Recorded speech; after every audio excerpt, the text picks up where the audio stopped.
Pemirsa, ratusan kios di Pasar Gubuk Grobogan, Jawa Tengah terbakar dini hari tadi. Para pedagang panik, nekat masuk ke dalam pasar menyelamatkan barang dagangannya.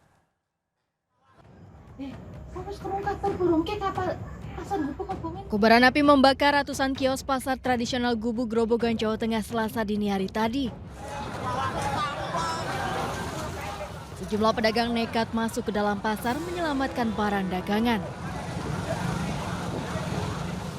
Hingga pagi petugas masih berjibaku memadamkan api yang masih menyala. Pulang. Iya. Nah nanti terus jualannya gimana? Nah nanti kalau sudah selesai. Iya. Berarti sementara nggak jualan dulu? Iya, nggak jualan. Akibat kebakaran, ratusan pedagang mengalami kerugian total mencapai miliaran rupiah. Dari Grobogan, Jawa Tengah, Rustaman Nusantara melaporkan. Terekam CCTV pencuri berusaha masuk melalui tembok minimarket yang telah dijebol di kawasan Cimanggis, Depok. Pelaku menggasak puluhan bungkus rokok dan kosmetik. Namun saat kabur, handphone pelaku tertinggal. Pelaku telah beraksi 3 kali di kawasan Depok dan Jakarta Timur. Ya, pemirsa, kesal gara-gara salah paham titik antar seorang sopir taksi online dipukul penumpangnya yang ternyata adalah seorang perwira polisi. Usai viral, pelaku yang merupakan anggota Polda Maluku dicopot dari jabatannya.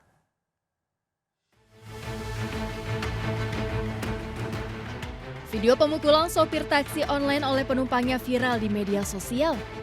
Gara-gara salah paham soal titik jemput, penumpang pun emosi dan memukul sopir saat hendak turun dari mobil di kawasan Semanggi, Jakarta Selatan.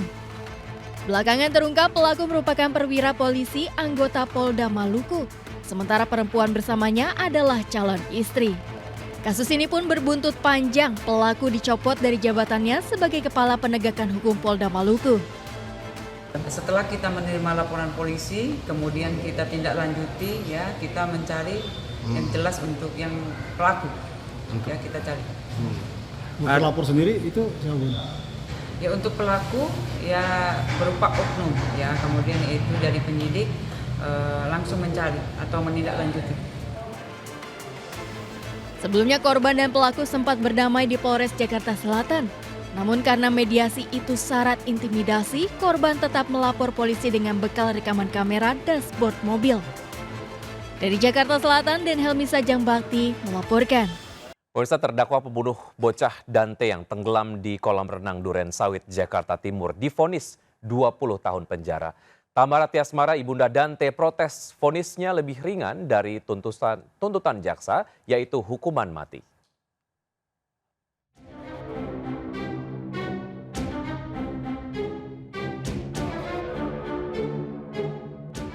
Menyatakan terdakwa Yuda Arfandi secara sah dan meyakinkan bersalah melakukan tindak pidana pembunuhan berencana. Majelis Hakim Pengadilan Negeri Jakarta Timur menjatuhkan vonis 20 tahun penjara terhadap Yuda Arfandi, pembunuh Raden Andante Khalif atau Dante, anak artis Tamara Tiasmira. Hakim Ketua menyatakan Yuda Arfandi terbukti merencanakan pembunuhan dengan menenggelamkan Dante 12 kali di kolam renang Duren Sawit, Jakarta Timur, Januari 2024 silam.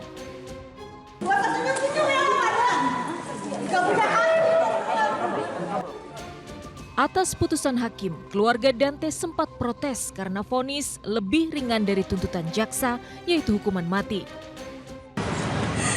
Ya dengan vonis 20 tahun sebenarnya gini loh, dengan vonis apapun itu, tahun mau seumur hidup mau hukuman mati, itu nggak akan pernah bisa mengembalikan Dante lagi. Jadi dengan vonis itu tadi dan dia kita banding, gimana ya, aku juga agak bingung sih untuk itu. Didampingi Cornelia Agatha, ibu Dante, Tamara Tiasmara, menangis usai persidangan. Putra tercintanya ternyata dibunuh kekasihnya sendiri. Dari Jakarta, Rizky Falupi Anyus melaporkan. Pemirsa, 5 korban meninggal dalam erupsi Gunung Leotobi laki-laki di Desa Klatanlo, Flores Timur, Nusa Tenggara Timur dimakamkan. 5 korban dimakamkan dalam satu liang lahat di wilayah zona merah.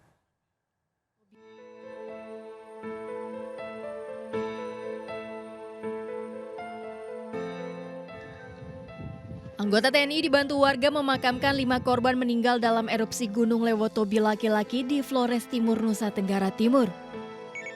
Kelima jenazah, 4 diantaranya satu keluarga, dimakamkan satu liang lahat di Desa Kelantanlo. Lokasi pemakaman terletak di sebelah rumah yang hancur tertimpa material erupsi. Pemakaman satu liang lahat atas permintaan keluarga berada di zona merah. Sementara 4 korban lain dibawa keluarga ke Kabupaten Sika dan Maumere. Tidak bisa kita memungkinkan untuk masing-masing, sehingga ini adalah zona merah. Kita penguburan dilakukan zona merah, sehingga dengan darurat ini kita laksanakan seadanya sesuai keinginan keluarga, permintaan keluarga. Akibat erupsi Gunung Lewotobi laki-laki, ratusan rumah warga dan sekolah di Desa Klatanlo, Kecamatan Nulanggitang rusak parah. Ribuan warga sudah mengungsi Kecamatan Nulanggitang dan Kecamatan Ilebura.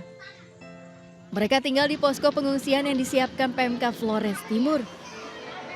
Saat ini status Gunung Lewotobi laki-laki berada pada level 4 awas.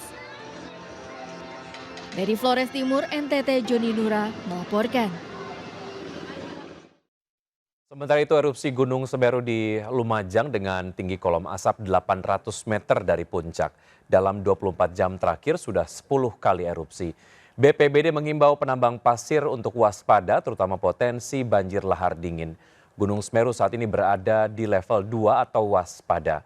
Warga dilarang beraktivitas di radius 13 km dari puncak. Pemirsa, waspada cuaca ekstrim, 4 truk di Sidoarjo, Jawa Timur terjebak tiang listrik roboh saat hujan deras disertai angin kencang. Sementara akibat angin kencang, 8 ruko di Nganjuk rusak.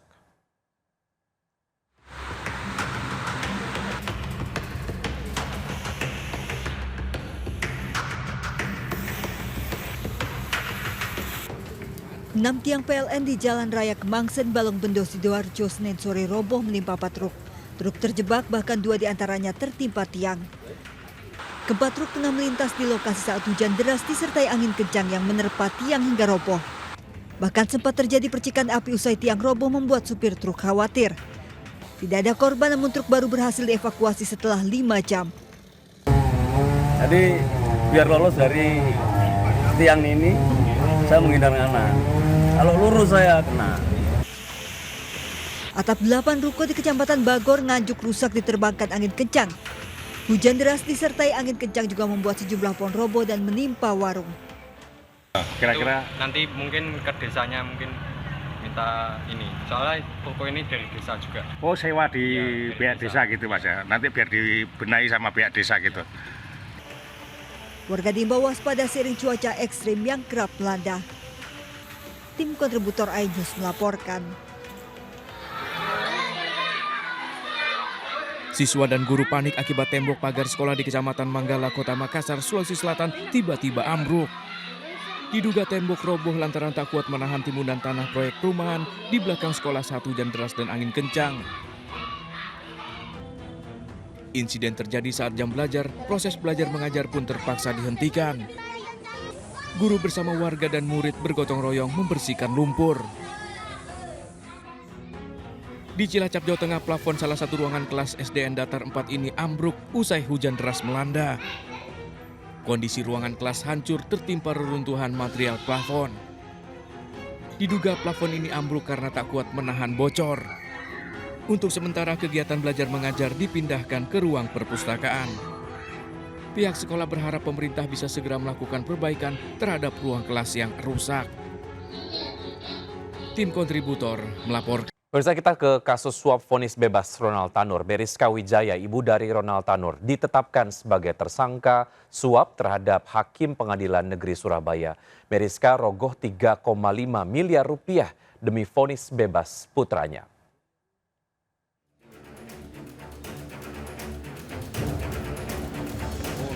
Meriska Wijaya tertunduk saat dibawa penyidik Kejaksaan Agung setelah diperiksa 5 jam di kantor Kejaksaan Tinggi Jawa Timur. Penyidik menetapkan Ibu Gregorius Ronald Tanur ini sebagai tersangka suap pada 3 Hakim Pengadilan Negeri Surabaya yang memvonis bebas putranya. Ya, ini kan baru penetapan tersangka, jadi kita percayakan dulu pada penyidik lah. Meriska menyediakan dana untuk pengurusan perkara putranya melalui pengacara putranya Lisa Rahmat yang telah menghubungi Zarof Rikard. Zarof menjadi perantara kepada oknum pejabat PN Surabaya berinisial R agar memilih hakim yang akan menyidangkan perkara Ronald Tanur. Serta LR meyakinkan tersangka MB untuk menyiapkan sejumlah uang guna mengurus perkara Ronald Tanur agar perkara Ronald Tanur tersebut. Selama proses perkara, Meriska telah menyetor 1,5 miliar rupiah secara bertahap kepada tersangka Lisa Rahmat yang mengaku sudah menalangi dengan total biaya 3,5 miliar rupiah untuk diberikan kepada 3 hakim yang memvonis bebas Ronald Tanur. Tim Liputan iNews melaporkan. Pemirsa, pengemudi mobil menyeruduk sepeda motor di Magelang, Jawa Tengah. Pengendara motor yang menitipkan mobil ke rental menagih uang setoran rental. Mobil diadang 2 pria dengan sepeda motor di Jalan Kujon, Desa Borobudur, Magelang. Sempat adu mulut SK pengemudi mobil, emosi, tancap gas dan menyeruduk sepeda motor.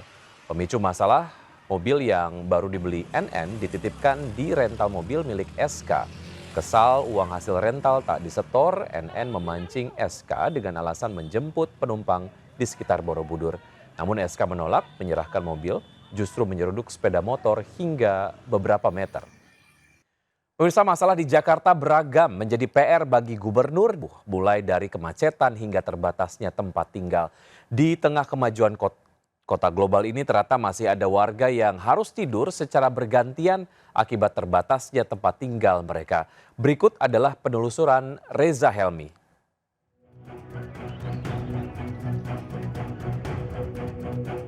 Ya, Jakarta disebut sebagai kota global, bahkan pusat perekonomian Indonesia. Banyak bangunan mewah yang ada di kota ini.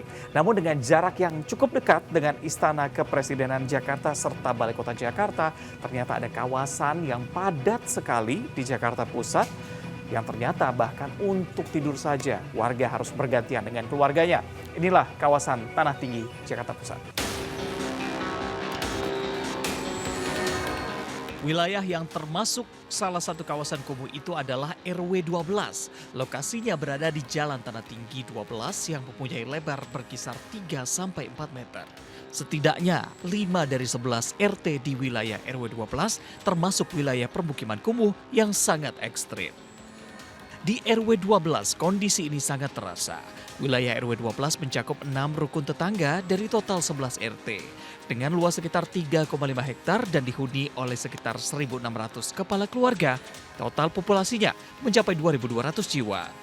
Namun sayang, tingginya jumlah penduduk tidak diimbangi dengan hunian yang layak. Banyak warga terpaksa tidur bergantian karena ukuran hunian yang tidak memadai.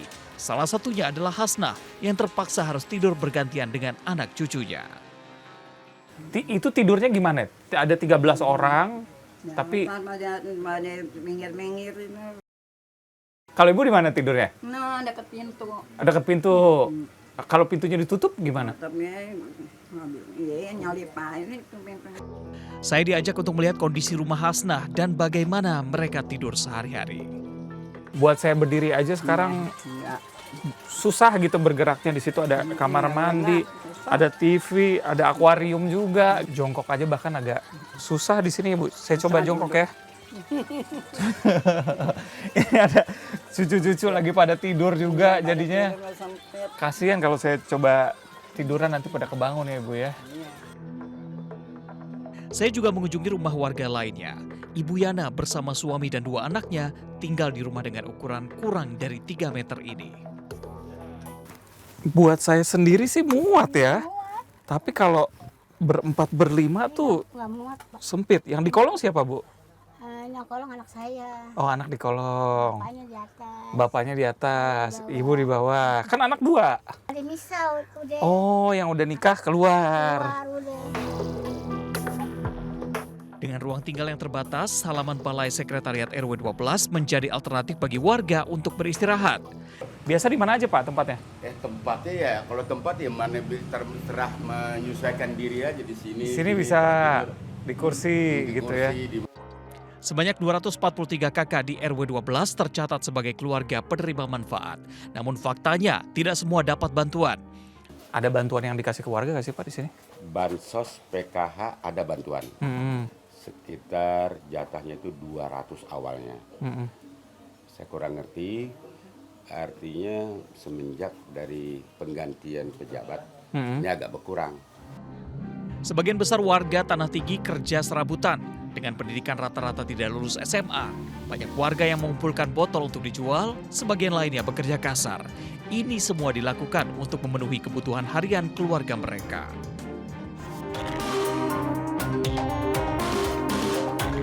Dengan jarak kurang dari 1 km dari Istana Kepresidenan dan juga Balai Kota Jakarta, ternyata permasalahan ekonomi dan sosial masih terjadi di sini. Dengan dilantiknya pemimpin baru Indonesia dan sebentar lagi Gubernur Jakarta, harapannya sila kelima dapat terwujud di sini. Dari Jakarta, Reza Helmi, Oki Mahendra, Leman, iNews melaporkan. Terima kasih Anda masih bergabung bersama kami. Pemirsa, polisi menangkap suami yang tega menikam istrinya saat sedang live karaoke. Pelaku sakit hati kerap dimarahi dan cemburu. Istrinya masih berhubungan dengan mantan suami.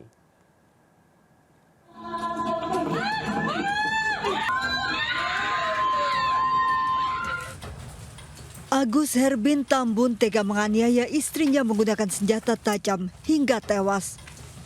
Korban Hertalina Boru Simanjuntak tengah siaran langsung di media sosial berkaraoke lagu rohani bersama kerabatnya. Tiba-tiba dianiaya pelaku. Agus Herbin berhasil ditangkap saat bersembunyi di rumah keluarganya di Seibamban, Serdang Bedakai. Pelaku cemburu dan sakit hati sering dimarahi korban. Sebelumnya antara pelaku dan korban adalah sama-sama sudah pernah berumah tangga. Jadi mereka berumah tangga sekarang ini baru sekitar 1 tahun. Pelaku cemburu karena korban masih sering berkomunikasi dengan mantan suaminya. Pelaku kini terancam 15 tahun penjara. Dari Serdang Bedagai, Sumatera Utara, Wahyu Rustandi, iNews melaporkan. Pemirsa, sebagai pengguna media sosial, kita harus pintar memilih konten yang memberikan nilai positif. Dan seorang pemuda sukses membuat konten edukatif yang menuai banyak dukungan dari netizen. Dan berikut adalah mereka punya cerita.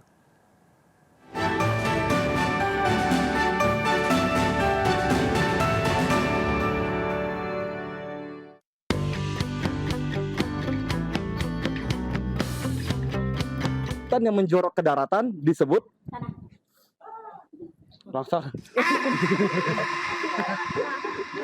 Awal mulanya itu memang fokusnya ke pelajar. Nah, jadi tahu nggak sih pelajar ini tentang ilmu pengetahuan umum tuh tahu nggak? Nah, jadi memang banyak, ada yang tahu, ada yang nggak tahu. Dan umum juga kita rata-rata ke umum itu ibu-ibu atau ke bapak-bapak. Dan mereka itu bisa menjawab apa yang saya kasih pertanyaan. Seperti contoh kayak siapa nama Bapak Pembangun Indonesia. Kalau ibu-ibu yang umum rata-rata kebanyakan bisa menjawab. Tapi kalau di kalangan pelajar sekarang mereka tidak tahu siapa nama Bapak Pembangun Indonesia. Harapan saya itu mereka tuh bisa menjawab gitu. Harapan itu bisa menjawab pertanyaan tentang ilmu pengetahuan umum. Tapi pas saya terjun ke lapangan untuk menanyakan soal ilmu pengetahuan umum yang diajarin di waktu SD, rupanya tidak bisa menjawab gitu. Banyak yang mendukung sih. Kalau responnya itu banyak mendukung. Jadi banyak support lah dari netizen yang bilang, ayo mas lanjutin buat konten seperti ini supaya bisa menjadi tontonan yang mendidik. Oke, pesan saya nih buat pelajar-pelajar yang ada di Indonesia ya khususnya itu. Sebenarnya kita nih sekarang itu lebih gampang sih mendapat akses untuk belajar begitu gampang. Media sosial, HP untuk hal-hal yang positif. Laut yang menjorok ke daratan disebut, jangan dikasih tahu, sampah. Pemirsa, kami akan ajak Anda ke festival kuliner tahunan yang digelar di GBK Senayan, Jakarta. Di sini ada ratusan UMKM dengan 500 jenis makanan viral. Pengunjung juga dihibur dengan festival musik.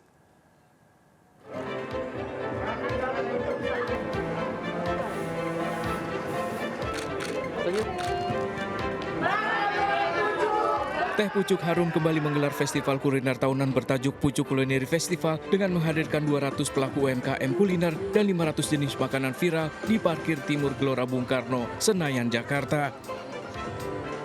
Dalam kulineri festival kali ini menghadirkan suasana seru dan interaktif agar bisa dinikmati seluruh pengunjung. Dengan menghadirkan berbagai menu mulai dari makanan pedas, gurih, hingga manis. Para pengunjung yang hadir pun bisa menyaksikan langsung festival musik dengan menghadirkan sejumlah musisi secara gratis. Tahun ini kita menghadirkan lebih dari 200 tenan dan lebih dari 500 jenis makanan. Supaya makin seru gitu ya pengalaman kulinernya, kita juga menghadirkan ada konser gratis, konser dengan artis-artis besar seperti Kak Rosa, Yura Yunita, Ran, Malik, dan juga banyak kompetisi-kompetisi dan juga hadiah door prize yang bisa didapatkan oleh pengunjung yang hadir ke Pucuk Culinary Festival. Sukses dengan penyelenggaraan di Jakarta, acara ini akan dilanjutkan di beberapa kota besar lainnya seperti Palembang, Medan, dan Bali.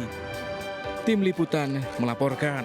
Pemirsa, evakuasi anjing yang terjebak belasan jam di gorong-gorong sempit di Tanjung Priok, Jakarta Utara menjadi penutup jumpa kita di siang hari ini. Saya Wiki Adrian bersama tim yang bertugas undur diri. Tetap semangat dan sampai jumpa.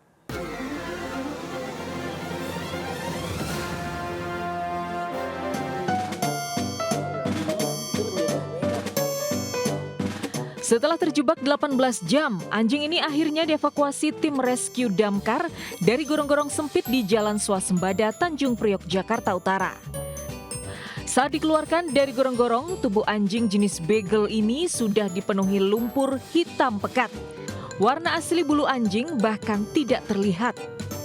Diduga anjing lucu ini terjatuh saat mencari makan. Warga baru mengetahui setelah mendengar suara raungan anjing dari bawah got. Ada sangat kesulitan ya, nah, gorong-gorong itu kecil dan terhalang dengan kabel pam juga. Usai dimandikan, anjing beagle ini terlihat sehat dan dibawa ke kantor damkar, menunggu pemiliknya datang menjemput. Dari Jakarta, Sofyan Firdaus, iNews melaporkan.